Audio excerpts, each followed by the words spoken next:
Over the past month, Gardevoir has seen a significant increase in success, with several regional top 8s and even winning the Knoxville Regional Championships. So, in today's video, I'm going to be going over my personal Gardevoir playbook. Now, if you're unfamiliar with how Gardevoir works, I recommend you go check out Kieran TCG's video on the deck that I made with him a couple months ago, as it gives a more comprehensive view of the deck. In today's video, I'm going to be going over an advanced guide on how to approach the early, mid, and late game with the deck, how to thin your deck and create checkmates, and how to manage your resources. So, without further ado, let's get into the early game. When it comes to the early game, there's really only one thing we care about, which is Mirage stepping as efficiently as possible. So the first thing you're going to want to think about is how much pressure you are under from your opponents. In my head, there are 3 levels of pressure, which are as follows. One is no pressure, meaning that your opponent is not going to attack on their next turn of the game, and you can get away with just 1 Ralts.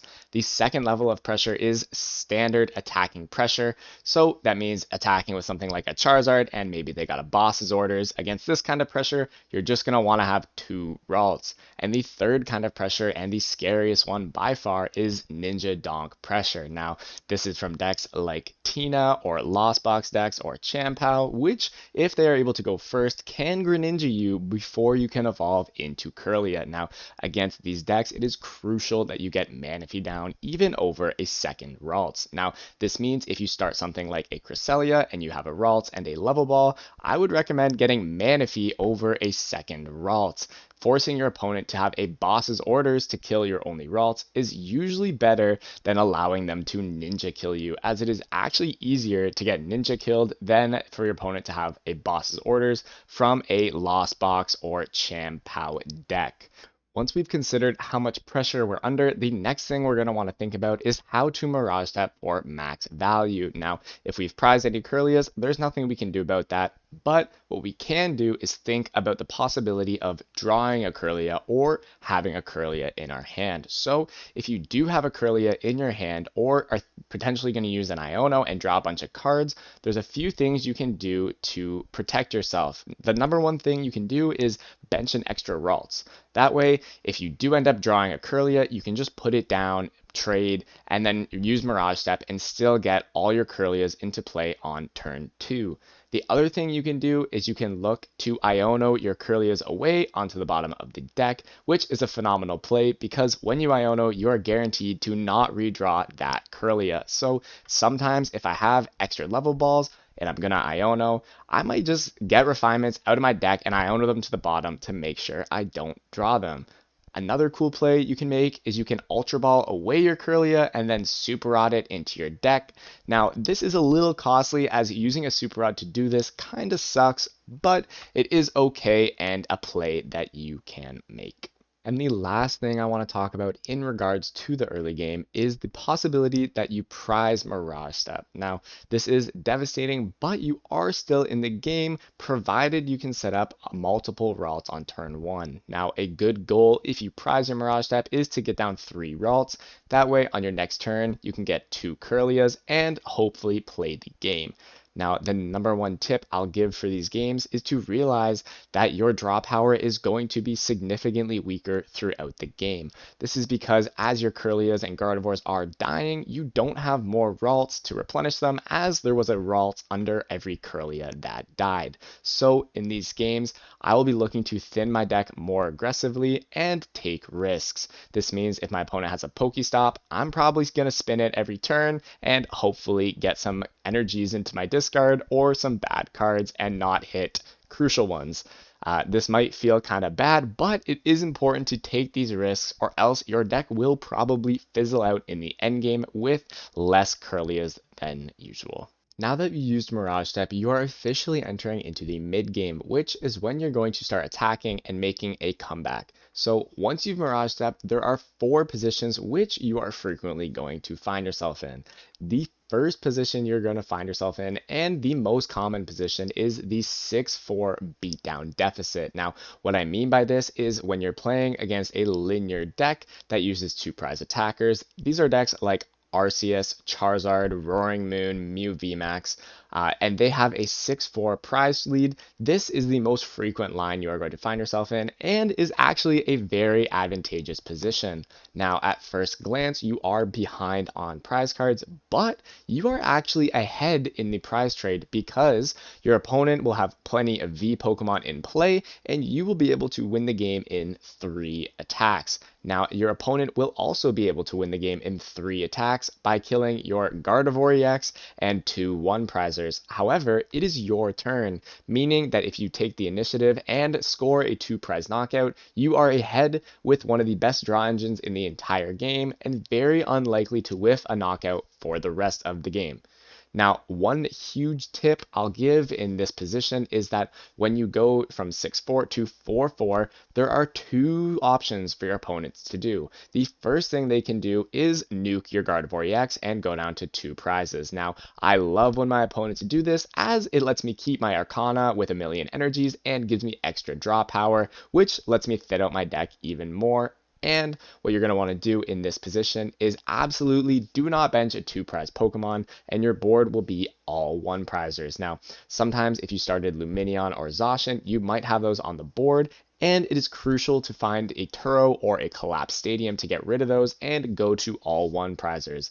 Then you're going to take your Arcana and nuke another 2 prize Pokemon, going down to 2-2, and your opponent will be unable to kill anything for 2 prizes, and you'll just win on your last turn.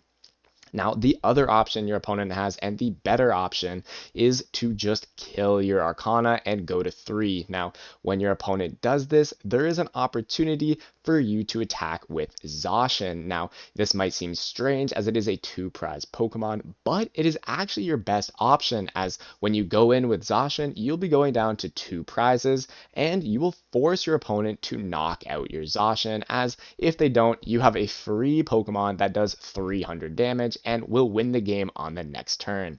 Now, what happens when they kill this Zacian is they actually go down to 1 prize, enabling Reversal Energy and Counter Catcher for you. Additionally, they don't remove any of your Curlias from the board, meaning that you'll likely be able to draw 6 to 8 cards on your final turn, looking for whatever that final piece is. Maybe you need a Boss's Orders or a Reversal Energy to pick up those last 2 prize cards, but you will have the maximum amount of draw power and access to your counter catcher and reversal in order to pull off those plays. Now, the next position we're going to talk about is a little less frequent, but it is the 6-5 beatdown position. Now, this is going to happen when your opponent has a mediocre turn 1 and whiffs a KO and was only able to take 1 prize before you used Mirage Step. Now, against different decks, we're going to want to employ different strategies from this position. The first deck I'm going to talk about is Charizard. Now, if you find yourself in the 6-5 position against Charizard, it is a good thing. However, it is important that you do not go in for a reversal KO on this turn, as you will pull ahead too much in the prize trade, and finding KOs onto Charizard EX will be difficult for the rest of the game. So what you're going to want to do is just avoid putting any EX Pokemon in play, use Refinement a couple times, get a couple extra Psychic Energy in the discard pile, and just pass the turn. This allows your opponent to catch up to that 6-4 position where they will be behind 1 KO for the entire game, and you can play the typical 6-4 beatdown strategy from there with a couple bonus refinements that just let you whiff even less for the rest of the game.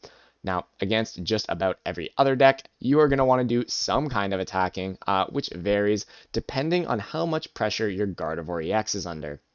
Now, against Roaring Moon specifically, they put a lot of pressure on your Gardevoir EX, and what you don't want to have happen is you use an irrelevant attack like Cresselia to put 100 damage on something, and then they nuke your EX, and you fall down to the 6-3 beatdown position, which I will talk about after this, and it is not a good spot. So if you are putting down an EX on that turn, it is crucial that you are actually taking a 2 prize knockout with Arcana and are not vulnerable to a boss KO on your EX. And against other decks such as Arceus or Miraidon that put less pressure on your Gardevoir EX specifically, it's okay to go in with Cresselia and put some damage on something, especially against Arceus. They got a lot of HP and they don't pressure your EX, so I'll go ahead and attack with Cresselia there. But generally, from this 6-5 position, just be mindful of going ahead and ruining your counter catcher and reversal plays for the rest of the game, and keep in mind that your Gardevoir EX can die at any time, and it's important that if it does die, you don't want to have to put another one down and allow your opponent a second 2-prize knockout. And the next position that you're going to find yourself in is the 6-3 beatdown position. This is the worst position, obviously, as you're down more than you usually are, but you can actually still win against just about any of these beatdown decks. Now, the key to winning from the 6-3 deficit is to completely deny your opponent a 2-prize KO, typically on your Gardevoir EX. Now, there's a few things that you can do to accomplish this goal. The first thing is to hope that they don't have a boss's orders. Now, this is my least favorite plan, as quite often these beatdown decks have good access to boss's orders, but if against Charizard, for example, you Iono them to 3 and kill their Pidgeot, sometimes they'll whiff boss, and then on your next turn, you can Turo your EX off the board and prevent them from having boss on that turn. The next thing you can do, which is my favorite thing to do, is go for a double Turo / collapsed play, which I was able to pull off twice actually at the Knoxville Regional Championships against Roaring Moon. Now, what I'm talking about is when you're on 6-3, on your third turn of the game, you put down Gardevoir EX, you use Shining Arcana to attack, and you Turo your EX off the board, denying any potential of a 2-prize KO. And then on the next turn, you Palpad your Turo, or you find your collapsed and you do the same thing again. Now, this play requires a lot of draw power, so if your opponent's giving you things like Pokestop, be sure to use that and just get risky, because to pull off this play, it's going to take a little bit of luck. Additionally, make sure to thin your deck as much as possible. Use research on your turn 2 to thin as many cards if able. Use Ionos, put a bunch of cards in the discard, Ultra Ball everything, because if you are down 6-3, you need to make this play and you need to take risks to get there.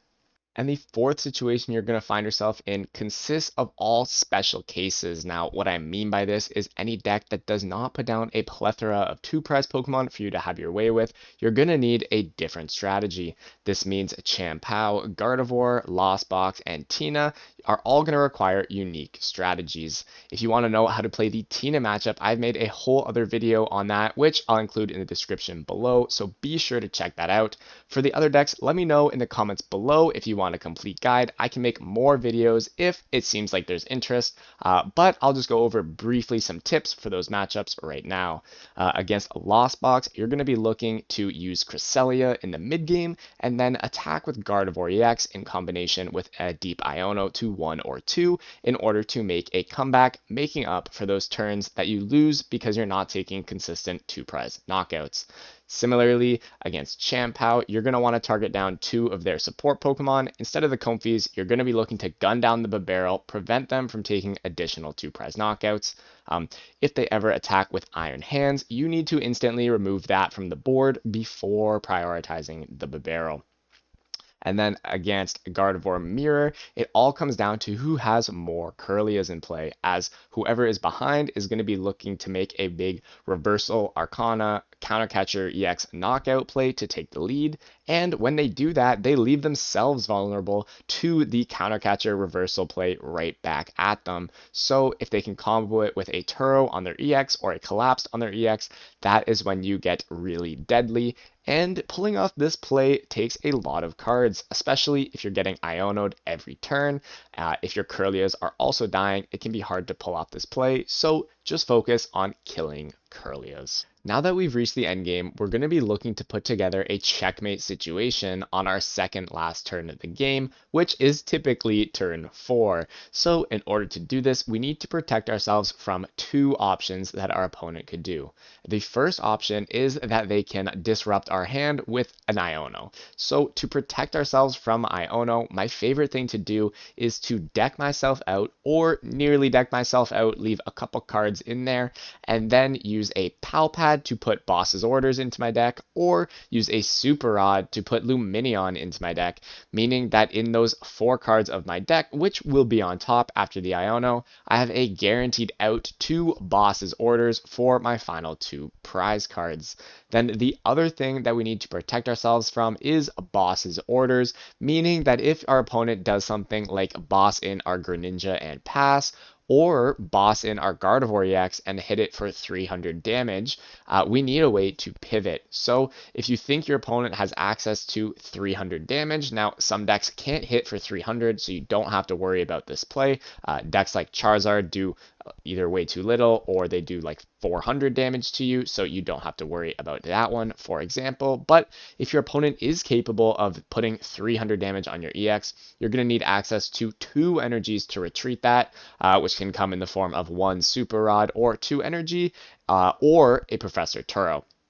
If your opponent does not have access to that play, all you need is 1 energy in order to be able to retreat a Pokemon that isn't a Psychic type, like a Greninja or a Manaphy. And if you have no liabilities on your board, meaning all your guys are purple, and your opponent doesn't have any way to stick one of them in the active with 20 HP, then you don't need any energies and you're good to go. So with this in mind, that is a complete guide on how to approach the early, mid, and late game with Gardevoir and how to think of the prize trade and resource management. I hope you guys enjoyed the video, and if you did, be sure to leave a comment down below, like the video, and subscribe to the channel.